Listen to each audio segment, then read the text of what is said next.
દર્શક મિત્રો, નવજીવન ન્યૂઝમાં આપનું સ્વાગત છે. આજે જે રીતે પેટ્રોલ ડીઝલની અછત રાજ્યભરમાં સર્જાઈ છે, ખાસ કરીને સૌરાષ્ટ્રના ગામડાઓની વાત કરીએ તો ખેડૂતોને લાંબી કતારોમાં પેટ્રોલ ડીઝલ લેવા માટે ઊભા રહેવું પડે તેવી સ્થિતિનું નિર્માણ થયું છે. કેમ કે અત્યારે સિઝન છે ને આ પરિસ્થિતિમાં તેમને ડીઝલ નથી મળી રહ્યું, તેને લઈને હાલાકી પણ પડી રહી છે. ત્યારે આજે અલગ અલગ મુદ્દાઓને લઈને સમજવું છે. એક પહેલો મુદ્દો છે આપણો પેટ્રોલ ડીઝલ અને સૌરાષ્ટ્રમાં ગામડાઓમાં તેની અસર. બીજો મુદ્દો છે વડાપ્રધાન નરેન્દ્ર મોદીએ જે 3 અપીલો કરી છે દેશને, અને ત્રીજો મુદ્દો છે કોકરોચ જનતા પાર્ટી, જે આ વખતે સોશિયલ મીડિયા પર ખૂબ ટ્રેન્ડમાં જોવા મળી રહી છે. આપણી સાથે વરિષ્ઠ પત્રકાર જગદીશ મહેતા જોડે ચૂક્યા છે, જે પોતાના એનાલિસિસથી આપણને દરેક બાબતોને લઈને ઝીણવટપૂર્વક માહિતી વિસ્તારથી સમજાવતા હોય છે અને એના કારણો, એની પાછળના ઉદ્દેશ્યો જણાવતા હોય છે. તો આપણે આ 3 મુદ્દે એમનાથી સમજવાનું છે, કેમ કે એ સૌરાષ્ટ્રથી બિલોંગ કરે છે અને ખૂબ જ સારો અનુભવ તેમને પત્રકારત્વ ક્ષેત્રનો રહ્યો છે. અને ન માત્ર સૌરાષ્ટ્ર પરંતુ ગુજરાતભરમાં તેઓ તમામ બાબતો પર ખૂબ જ જબરજસ્ત એનાલિસિસ કરતા હોય છે. જગદીશભાઈ, નવજીવન ન્યૂઝમાં આપનું સ્વાગત છે. જી નમસ્કાર સર. સર, બીજો મારો પ્રશ્ન છે, વડાપ્રધાન નરેન્દ્ર મોદીએ થોડા દિવસ પહેલા જે અપીલ કરી દેશને, 1 વર્ષ સુધી સોનું ન ખરીદવું, પેટ્રોલ ડીઝલનો ઉપયોગ છે વધારાનો જે થતો હોય તો ટાળો, જાહેર પરિવહનનો ઉપયોગ કરો, વિદેશ યાત્રા ન ફરવી, એટલે એક સંકેત તેમણે ક્યાંક ને ક્યાંક પેટ્રોલ ડીઝલને લઈ આપી દીધા હોય 5-1 દિવસ પહેલા કે ભાઈ આવી સ્થિતિ નિર્માણ પામી શકે છે. તો આ બાબતને તમે કઈ રીતે જુઓ છો? આ અપીલ કેટલી મહત્વની છે અને આનાથી જનતા ઉપર તેની શું અસર થવાની છે આ 3 બાબતોમાં? જો ફૈઝનજી, એવું છે, અપીલ સારી જ છે. Charity begins from home. તમે આચરણ કરો એટલે લોકો એનું અનુકરણ કરે, એ આદર્શ વાત છે. હવે વિરોધ પક્ષ ટીકા કરે છે કે ભાઈ તમે આવી અપીલ કરીને તમે 5 રાષ્ટ્રોમાં ફરવા નીકળી ગયા અને બીજાને કરો, ક્યાંથી હાલે? પણ મેં અનેક ચેનલમાં કીધું કે વડાપ્રધાન કે ગુલ્ફી ખાવા કે મેલોડી દેવા નતા ગયા, એને બીજા કામ હોય ને. વડાપ્રધાન છે કે કઈ આલ્યા મલ્યા તમારી મારી જેમ તો છે નહીં. પણ એનાથી પણ બીજી વાત કરું ફૈઝાનજી, એ 100% આપણે કરકસર કરવી જોઈએ. જો આપણે ધંધા ધાપા નબળા હાલે તો સૌથી પહેલામાં પહેલું જે શસ્ત્ર છે લડવાનું, એ શું છે? કરકસર. કરકસર ને બીજો એક ભાઈ કહેવામાં આવે છે. કરકસર બીજો ભાઈ છે એમ કહેવામાં આવે. ધારો કે હું મારા માવતરનો એકનો સંતાન હોઉં પણ હું કરકસર કરું તો સમજવું કે મારે બે, અમે બે છીએ, એક હું અને એક કરકસર. કરકસર જે છે એનાથી, એટલે ઈ આ વડાપ્રધાનની અપીલ જે છે, સોનું નહીં ખરીદો, તમે વિદેશ યાત્રાએ ન જાઓ, ઈ શું કામ? વિદેશી હુંડિયામણ બચાવવા. બરાબર. હવે એનું પાલન હવે તો મોટા ભાઈએ થઈ ગયું છે, એટલે એની ચર્ચા ગૌણ છે. કારણ કે બધા મંત્રીઓને કહેવામાં આવ્યું બને ત્યાં સુધી ઓનલાઈન તમારે ડિસ્કશન કરવી, બને ત્યાં સુધી શેરે ટેક્સીની જેમ એક ટેક્સીમાં 10 જણાએ જવું આવવું, એકમાં વ્યક્તિગત ન વાપરવા, વગેરે વગેરે. પણ હજી જે કરવાનું બાકી છે તમને કહું, આ બધું ચાલે જ છે અત્યારે બજારમાં, એટલે હવે એની બહુ ચર્ચા પણ થઈ ચૂકી છે. હજી એક મહત્વનું સરકારના ધ્યાનમાં યા તો સરકારે લીધું નથી યા તો આવ્યું નથી. શું એ તમને કહું ફૈજાનજી? જી જી બિલકુલ. આ ઉનાળો છે ને, અને સૌરાષ્ટ્રમાં ખાસ કરીને, પછી બધે હશે પણ મારો, તમે જાણો છો વિસ્તાર સૌરાષ્ટ્ર એટલે કહું, મોટા મોટા ધાર્મિક અને સામાજિક આયોજનો હજી થઈ રહ્યા છે. ભાગવત સપ્તાહથી માંડીને, ડાયરાથી માંડીને, મંદિરની પ્રતિષ્ઠાથી માંડી અને બીજા કોઈ પણ તમે માંડવો માતાજીનો કયો કે બધું અલગ અલગ પ્રકારના ધાર્મિક. હવે ખરાબ નથી, ખોટા નથી, બધું સરસ છે, ચાલો સમાજમાં આવું બધું હોવું જોઈએ. પણ જ્યારે તમારી આ ક્રાઇસિસ છે અત્યારે ડીઝલ પેટ્રોલની, તો ત્યાં એકાદ લાખ લોકો આવે તો તમે ને હું બે જાણીએ છીએ ફૈઝલજી, હવે કોઈ હાલી ચાલીને આવતું નથી. બધાની પાસે ભગવાનની દયા છે, એટલે હંધાઈ વાહન ભેગા થાય. અને હોય હું પાછું આવા મેં તમને કીધું એવા ધાર્મિક કાર્યક્રમો, કોઈના 25 વર્ષ પૂરા થયા છે કોઈ મંદિરને, કોઈના 50 વર્ષ પૂરા થયા છે, કોઈ મંદિરનું નૂતનીકરણ એટલે નવનિર્માણ થયું છે, કોઈમાં વળી મૂર્તિ પ્રતિષ્ઠા કરવાની છે, કોઈમાં વળી કોઈ સાધુ સંતનો જન્મતિથિ યા દેવ થયા હોય એ તિથિ છે, વગેરે વગેરે. હવે આમ તમે જુઓ ને તો અત્યારે યુદ્ધ જેવા હાલાત છે આપણા, એટલે આ બધા થોડાક ટાળવા જોઈએ. તો ટાળી શકાય, ટાળી તો શકાય સાહેબ. કોરોનામાં આપણે બધા ટેલિફોનિક બેસણું કરતા હતા કે નહીં? નહીતર બેસણું એટલે કે મૃત્યુ થઈ જાય ત્યારે તો લોકોએ આવવું જોઈએ. પણ આપણે બધા છાપામાં આવતું ને કે એનું ટેલિફોનિક બેસણું અહીંયા છે, તમે રૂબરૂ આવતા નહીં, તમે ફોન થી કહી દેજો એટલે અમે માની લેશું. ઈ જેમ કર્યું તું એમ અત્યારે આ વ્યવસ્થા કરવાની જરૂર છે. બધા જ ધાર્મિક સામાજિક મોટા આયોજનો જે ટાળી શકાય એવા હોય એની ઉપર થોડીક અત્યારે કહેવું જોઈએ વિનંતીથી, કોઈ આમ નહીં વિનંતી હતી કે ભાઈ સાહેબ અત્યારે આખા દેશમાં આ પરિસ્થિતિ છે, તમે ડાયરા સાંભળવામાં, હું સ્વયં જાઉં છું એટલે કહું છું હો, મને ખબર છે એટલે કહું છું કે 10, 20, 25 હજાર માણસો આવે, વાહનમાં જ આવવાના હોય અને બધા ડાયરામાં આવે વાહનમાં, તો કેટલું પેટ્રોલ ડીઝલ બગડે છે, નો ડાઉટ. એના કરતા અત્યારે જરૂર છે ખેડૂતોને, આટલા ખેડૂતોને ડીઝલ બિલકુલ પેટ્રોલની ખેડૂતોને જરૂર છે, કારણ કે એ વાવશે તો આપણે ખાશું, એ લણશે નહીં 100%. આપણે જમશું. તો ખેડૂતોને મેક્સિમમ ડીઝલ મળી રહે એટલે સરકારે આવી વ્યવસ્થા કરવી જોઈએ અને ઇન્ટરનલ પ્રવાસો પણ બંધ કરાવવા જોઈએ. હું તો એમ કહું, જે ખાનગી ટ્રાવેલર્સો આબુ ને અંબાજી ને ફલાણા ઢીકણે લઈ જાય છે, હવે કઈ ફેરા વગર મરી નથી જવાતું, તમે સમજો. બિલકુલ. હમ. આજે હું ગિરનારમાં ન હતો, ગિરનારનું એકે પગથિયું ઓછું નથી થવાનું, એવડો ને એવડો ગિરનાર છે. એમ બિલકુલ. આબુ અંબાજીથી માંડીને ફરવા એક વાર મોડા જાત શું ફેર પડે?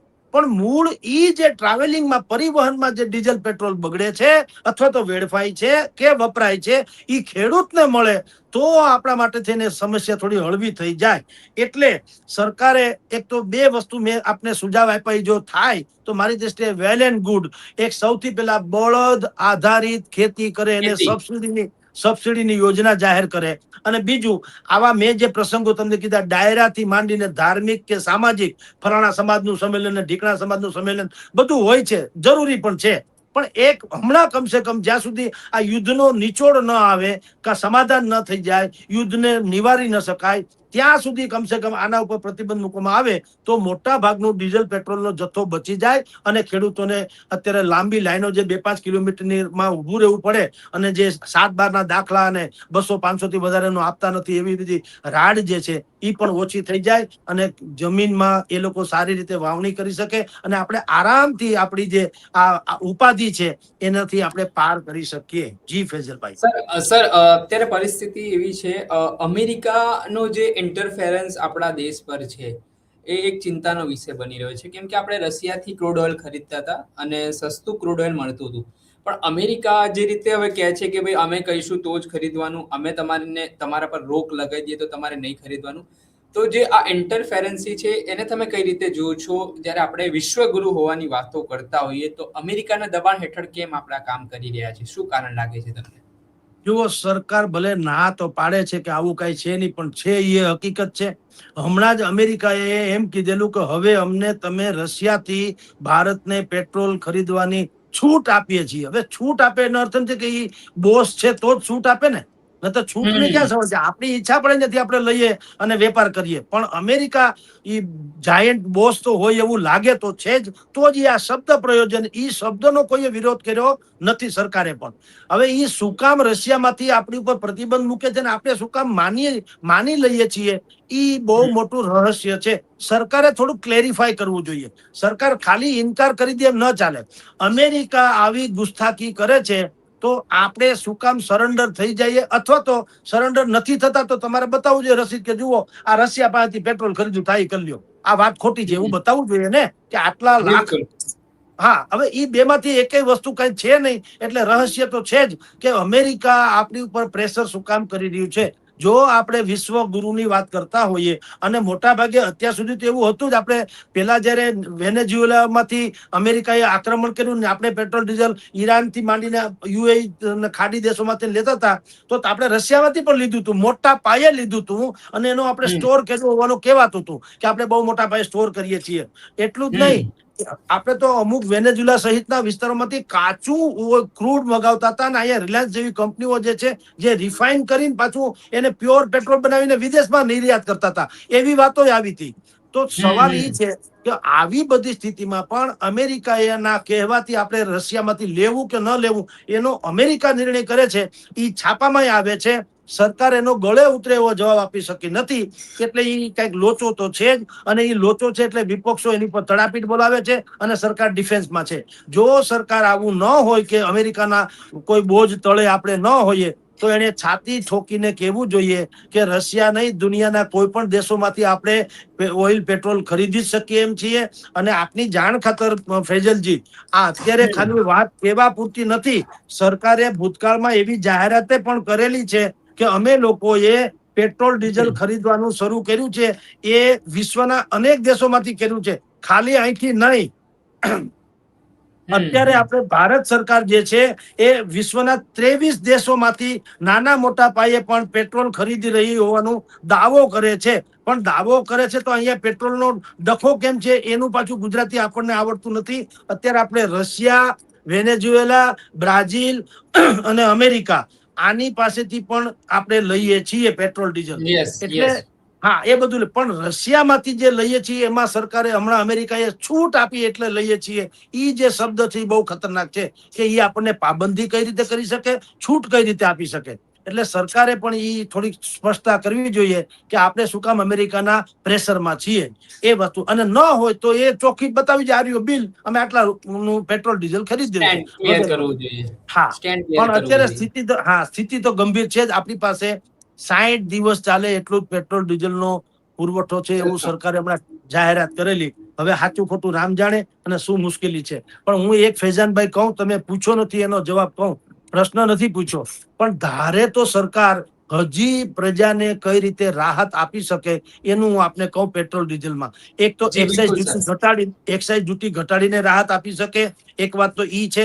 પણ બીજું તમને કહું, હું એમ કહું છું કે જે દેશની સર્વોચ્ચ કંપની, ટોચની કંપનીઓ છે જેની નફાની કોઈ ભરમાર છે, બરાબર, તો તમે સીમા જેમ નથી. હા તો એ સરકાર જેમ પ્રજાને કહે છે કે ભાઈ વિદેશ જવાનું ટાળો, તમે ડીઝલ પેટ્રોલ ઓછું બાળે એવું કરો, સોનું ન ખરીદો, એવી રીતે હું તમને કહું ટોચની કંપનીઓને એટલી વિનંતી કરે કે ભાઈ અત્યાર સુધી તમે કમાણા જ છો, વર્ષોથી તમારા એમાં ચાર્જ ઓલું બતાવે છે, તમારું બધા ચોપડા ઓન રેકોર્ડ છે કે તમે કેટલું કમાવ છો.